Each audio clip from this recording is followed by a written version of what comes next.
ओम शांति।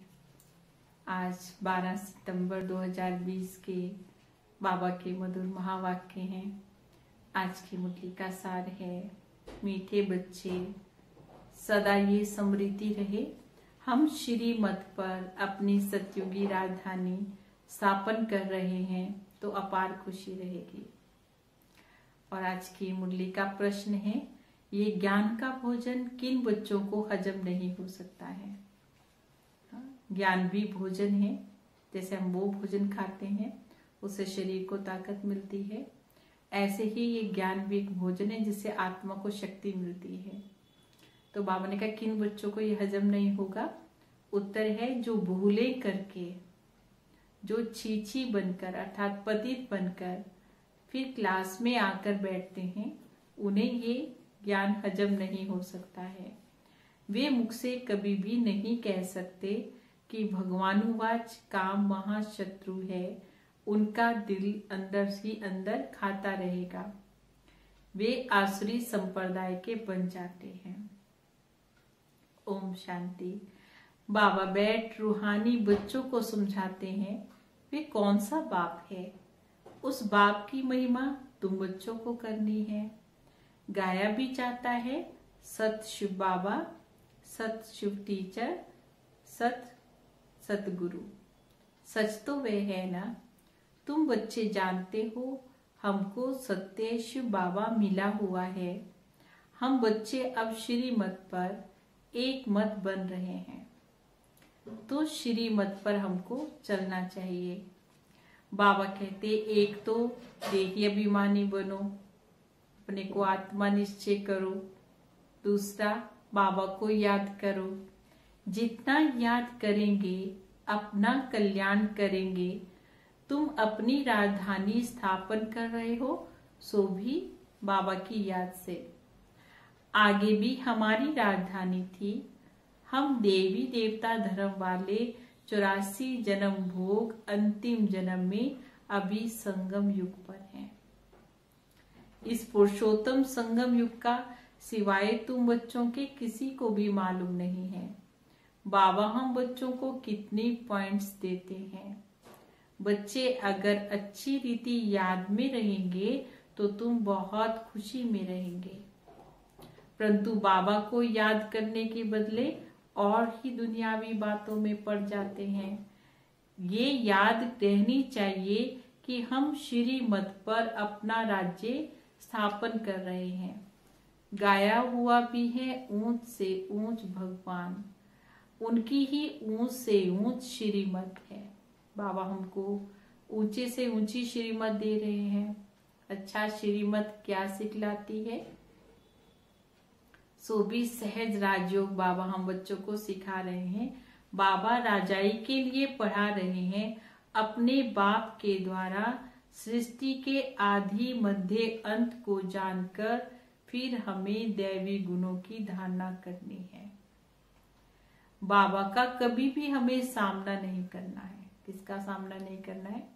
बाबा का हम बच्चों को कभी भी सामना नहीं करना है। बहुत बच्चे अपने को सर्विसेबल समझकर अहंकार में आ जाते हैं कि हम बहुत सेवाधारी हैं। तो बाबा ने कहा ये भी अभिमान आ जाता है ना। ऐसे बहुत होते हैं, फिर कहाँ कहाँ फिर हार खा लेते हैं, तो फिर वो नशा ही उड़ जाता है। तुम माताएं तो अनपढ़ हो, बहुत अच्छा है, पढ़ी होती तो कमाल करके दिखाती। तो बाबा ने कहा पुरुषों में भी फिर पढ़े लिखे कुछ हैं, तुम कुमारियों को कितना नाम बाला करना चाहिए। तुमने श्रीमत पर राजाई स्थापन की थी, नारी से लक्ष्मी बनी थी, तो कितना नशा रहना चाहिए। यहाँ तो देखो पाई पैसे के पीछे जान कुर्बान कर रहे हैं। अरे तुम गोरे बनते हो, फिर काले तमो प्रधान से तुम क्यों दिल लगाते हो। इस कब्रिस्तान से तुमको दिल नहीं लगानी है। हम तो बाप से वर्षा ले रहे हैं, पुरानी दुनिया से दिल लगाना माना बाबा ने कहा नरक में जाना।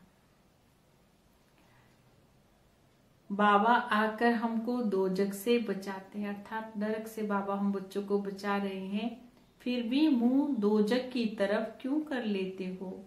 तुम्हारी ये पढ़ाई कितनी सहज है। कोई ऋषि मुनि नहीं जानते, ना कोई टीचर, ना कोई ऋषि मुनि इस ज्ञान को, इन बातों को हमें नहीं समझा सकते हैं।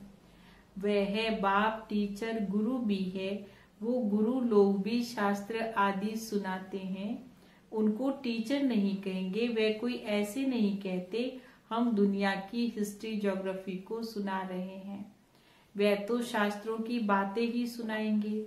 बाबा तुमको शास्त्रों का सार समझा रहे हैं। बाबा क्या समझाते हैं? हमें सब शास्त्रों का सार समझा रहे हैं। फिर वर्ल्ड की हिस्ट्री ज्योग्राफी भी बाबा हम बच्चों को बताते हैं। अब वे टीचर अच्छा या ये टीचर अच्छा?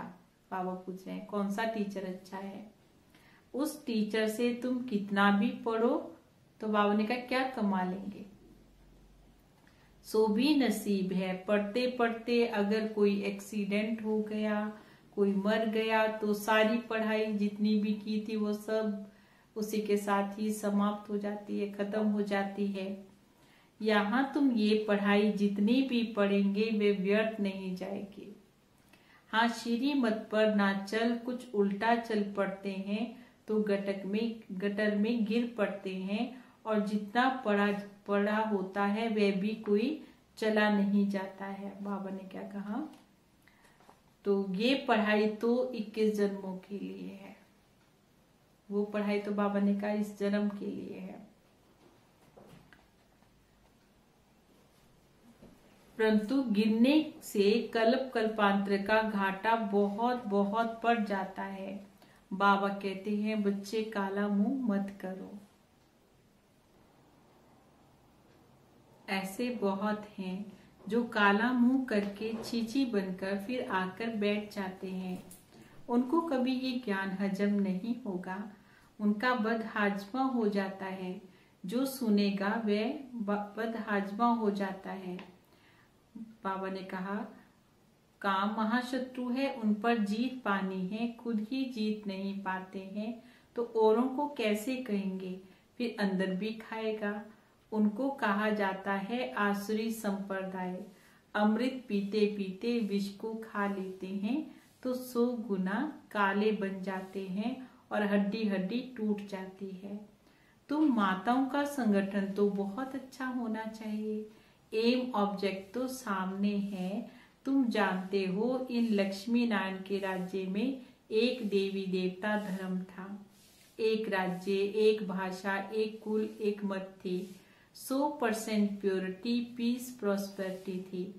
उस एक राज्य की बाबा अभी स्थापना कर रहे हैं। ये है एम ऑब्जेक्ट, जहां 100% पवित्रता, सुख, शांति, संपत्ति की स्थापना बाबा कर रहे हैं। तुम दिखाते हो विनाश के बाद श्री कृष्ण आ रहा है, तो बाबा ने कहा ये भी क्लियर लिखना चाहिए। सत्युगी एक ही देवी देवताओं का राज्य था, एक भाषा थी, पवित्रता थी, सुख शांति थी। सो फिर से स्थापन हो रही है। गवर्नमेंट चाहती है स्वर्ग होता ही सत्युग त्रेता में है, परंतु मनुष्य अपने को नरकवासी थोड़ी ही समझते हैं। अब तुम बच्चे स्वर्गवासी बन रहे हो, भारत को स्वर्ग बना रहे हैं, सो भी श्रीमत पर। तुम संगम युगी हो, परंतु वे हिम्मत और संगठन भी होना चाहिए ना। चक्कर पर जाते हैं, बाबा ने कहा कहीं जाते हैं तो ये लक्ष्मी नारायण का चित्र साथ में ले जाना चाहिए। अच्छा है इसमें लिख दो आदि सनातन देवी देवता धर्म, सुख शांति का राज्य स्थापन हो रहा है। सो भी त्रिमूर्ति शिव बाबा की श्रीमत पर। ऐसे ऐसे बड़े बड़े अक्षर में बड़े बड़े चित्र होने चाहिए। छोटे चित्र बाबा ने कहा छोटे बच्चे तो छोटे चित्रों को ही पसंद करेंगे। अरे चित्र तो जितना बड़ा हो उतना ही अच्छा है। तो इसलिए बाबा ने कहा लक्ष्मी नारायण का चित्र तो बहुत अच्छा है और उसमें सिर्फ लिखना है एक ही सत्य त्रिमूर्ति शिव बाबा, सत्य त्रिमूर्ति शिव टीचर, सत्य त्रिमूर्ति शिव गुरु। बाबा ने कहा उस चित्र पर ऐसे लिखना चाहिए और चित्र भी बड़ा होना चाहिए। त्रिमूर्ति अक्षर नहीं लिखेंगे तो समझेंगे परमात्मा तो निराकार है। वे टीचर कैसे हो सकता है, ज्ञान तो है नहीं। लक्ष्मी नारायण का चित्र टीन की सीट पर बनाकर हर जगह पर रखना है। शुरू में बाबा ने ऐसे चित्र बनाए थे जो टीन के ऊपर थे। वे स्थापना हो रही है, बाबा आए हैं ब्रह्मा के द्वारा एक धर्म की स्थापना, बाकी सबका विनाश करा देंगे। ये बच्चों को सदैव नशा रहना चाहिए। थोड़ी थोड़ी बात में एक मत नहीं मिलती है तो बिगड़ जाते हैं। ये तो होता ही है, कोई किस तरफ, फिर मेजॉरिटी वाले को उठाया जाता है। बाबा ने कहा इसमें रंज होने की बात नहीं है। बच्चे रूठ जाते हैं, हमारी बात नहीं मानी गई। अरे इसमें रूठने की क्या बात है। बाबा तो सबको रिझाने वाला है। माया ने सबको रुसा दिया है। सब बाप से रूठे हुए हैं। रूठे तो क्या, बाप को जानते ही नहीं है। जिस बाप ने स्वर्ग की बादशाही दी उनको ही नहीं जानते। बाप कहते हैं मैं तुम बच्चों पर उपकार करने आया हूँ, तुम फिर मुझ पर अपकार करते हो। भारत का हाल देखो क्या है, तुम्हारे में भी बहुत थोड़े हैं जिनको ये नशा रहता है। ये है नारायणी नशा। ऐसे थोड़े ही कहना चाहिए हम तो राम सीता बनेंगे। बाबा बच्चों को इतना ऊंचा लक्ष्य दे रहे हैं, लक्ष्मी नारायण बनो। तो बाबा ने कहा ये थोड़ी कहना चाहिए, तुम्हारी एम ऑब्जेक्ट तो बहुत ऊंची है लक्ष्मी नारायण बनने की, तुम फिर राम सीता बनने में ही खुश हो जाते हो। बाबा ने कहा ये भी हिम्मत दिखानी चाहिए। पुरानी दुनिया से बिल्कुल भी तुम्हें दिल नहीं लगानी है। कोई से दिल लगाते हैं तो बाबा ने कहा गए फिर। तो बाबा ने समझाया मनुष्य होकर भी अपने धर्म को नहीं जानते तो क्या कहेंगे। बाबा से हमको स्वर्ग के सुख मिलते हैं, फिर हम नरक में क्यों पड़े। बाबा कहते हैं तुम जब स्वर्ग में थे तो और कोई धर्म था नहीं। अभी ड्रामा अनुसार तुम्हारा धर्म है नहीं। कोई भी अपने को देवी देवता धर्म का नहीं समझते हैं। मनुष्य होकर भी अपने धर्म को नहीं जानते हैं तो क्या कहेंगे। हिंदू कोई धर्म थोड़े ही है, किसने स्थापन किया ये भी नहीं जानते हैं। तुम बच्चों को कितना समझाया जाता है। बाबा कहते हैं मैं कालों का काल हूँ, तुम बच्चों को लेने के लिए आया हूँ।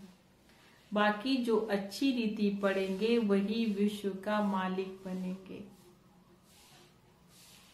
तो बाबा कहते अब चलो घर, यहाँ रहने के लायक ही नहीं है, कितना कीचड़ा है। आसुरी मत पर चलकर तुम भारतवासी जो विश्व के मालिक थे अभी कितने धक्के खाते रहते हैं। लज्जा नहीं आती है।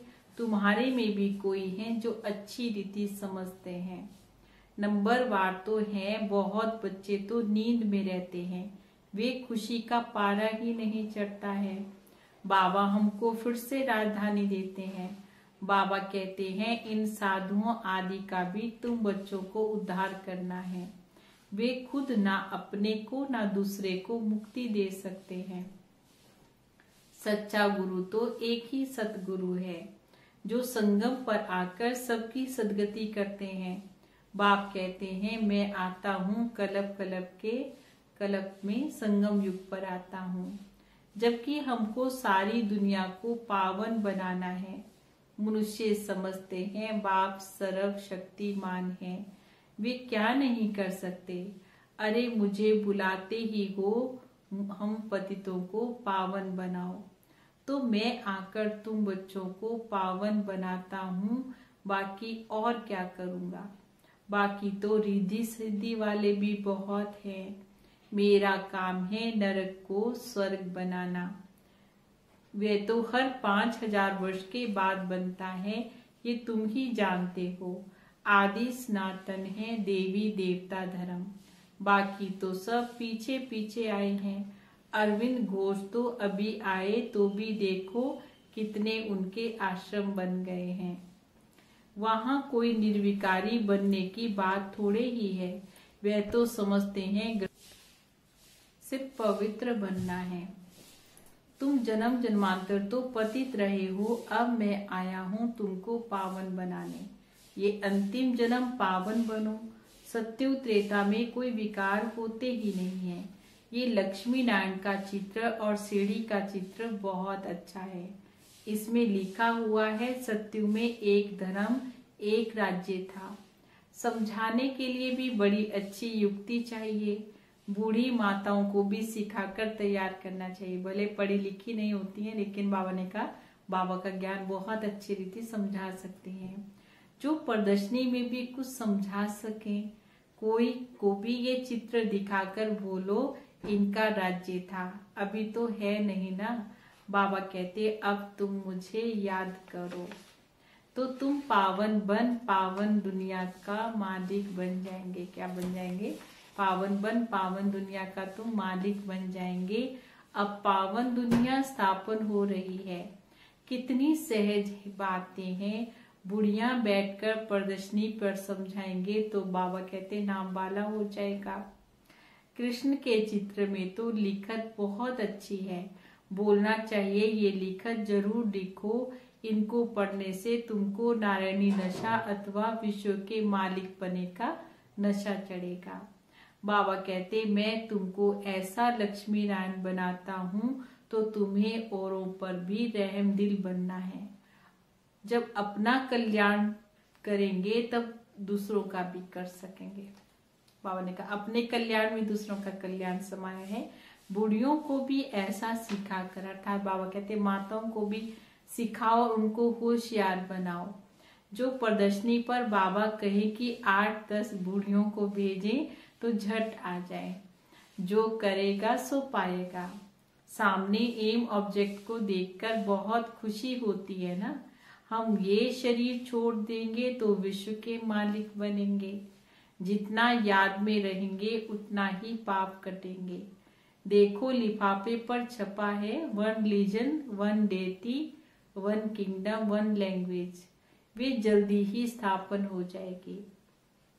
अच्छा, मीठे मीठे सिखिलदे बच्चों प्रति माता पिता बाप दादा का याद प्यार और गुड मॉर्निंग। रूहानी बाप की रूहानी बच्चों को नमस्ते। हम रूहानी बच्चों की रूहानी बाबा को नमस्ते नमस्ते नमस्ते जी। गुड मॉर्निंग बाबा। ओम शांति। धारणा के लिए मुख्य पॉइंट्स हैं। तो पहली पॉइंट है कभी भी आपस में व बाबा से नहीं रूठना है। पहली ये बात पक्की करनी है, कुछ भी हो जाए बाबा से हमें नहीं रूठना है। क्योंकि बाबा से रूठ गए तो पढ़ाई से रूठेंगे, और पढ़ाई से रूठ गए तो सत्युग में कैसे जाएंगे। इसलिए कभी भी नाराज नहीं होना है और बाबा का कभी सामना नहीं करना है। दूसरी पॉइंट है पुरानी दुनिया से और पुरानी देह से दिल नहीं लगानी है। सत बाबा, सत टीचर और सत गुरु के साथ सच्चे सच्चे रहना। कभी उनसे कुछ झूठ नहीं बोलना है, कभी कुछ छिपाना नहीं है। तो बाबा ने कहा सदा एक ही श्रीमत पर चलकर देही अभिमानी बनना है। सदा श्रीमत पर चल करके देही अभिमानी बनना है। और आज का वरदान है आदि रतन की स्मृति से अपने जीवन का मूल्य जानने वाले सदा समर्थ भव। आदि रतन की स्मृति से अपने जीवन का मूल्य जानने वाले सदा समर्थ भव। जैसे बाबा कई बार कहते हैं हम पूर्वज हैं, ऐसे बाबा ने कहा हम बच्चे क्या आदि रतन हैं। जैसे ब्रह्मा को आदि देव कहा जाता है, ऐसे ब्रह्मा कुमार कुमारियां भी आदि रतन हैं। क्योंकि किसके बच्चे हैं? आदि देव के बच्चे हैं। मास्टर आदि देव हैं। आदि रतन समझने से अपने जीवन के मूल्य को जान सकेंगे, क्योंकि आदि रतन अर्थात प्रभु के रतन, भगवान के रतन, ईश्वरीय रतन है। तो बाबा ने कहा देखो कितनी वैल्यू हो गई, किसके बच्चे हैं और कौन हम बच्चों को ये सम्मान दे रहा है हमें। इसलिए सदा अपने को आदि देव के बच्चे, मास्टर आदि देव, आदि रतन समझकर हर कार्य करो तो समर्थ भव का वरदान मिल जाएगा। कुछ भी व्यर्थ नहीं हो सकता, इसे कुछ भी व्यर्थ नहीं जा सकता है। और आज की मुरली का स्लोगन है, ज्ञानी तू आत्मा वह है जो धोखा खाने से पहले परख कर स्वयं को बचा ले। ज्ञानी की पहले धोखा खाए, फिर कहेंगे अच्छा हमें तो धोखा मिल गया, लेकिन धोखा मिले ना उससे पहले उस आत्मा को परख करके समझ ले। तो ना हमें किसी व्यक्ति से धोखा खाना है, ना किसी बात में धोखा खाना है।